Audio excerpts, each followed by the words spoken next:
বাংলাদেশের রাজনৈতিক ইতিহাসে এমন এক অধ্যায় আছে যা বহু বছর গোপন রাখা হয়েছিল। শেখ হাসিনাকে ঘিরে তৈরি হয়েছিল এক নিরাপত্তা আতঙ্ক, যা সরাসরি আলোচনায় আসে তার ওয়ার ক্যাবিনেট বৈঠকে।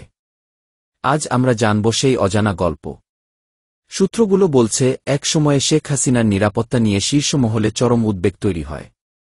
সামরিক গোয়েন্দা সংস্থা ও আইনশৃঙ্খলা বাহিনী সতর্ক করে জানায়, প্রধানমন্ত্রী শেখ হাসিনার জীবনের উপর গুরুতর হুমকি রয়েছে। ওয়ার ক্যাবিনেটে সেই বৈঠকে শুধু সম্ভাব্য ষড়যন্ত্র নয়, আন্তর্জাতিক মহল থেকেও হুমকির সম্ভাবনার কথা উঠে আসে। তৎকালীন নিরাপত্তা বিশেষজ্ঞরা পরামর্শ দেন শেখ হাসিনার ভ্রমণপথ, জনসভা, এমনকি ব্যক্তিগত সময়সূচি সম্পূর্ণ নতুন করে সাজাতে। মন্ত্রিসভার কিছু সদস্য মনে করেছিলেন, যদি এই হুমকি কার্যকর হতো, শুধু শেখ হাসিনার ভবিষ্যৎ নয়, পুরো বাংলাদেশের স্থিতিশীলতাই হুমকির মুখে পড়ত।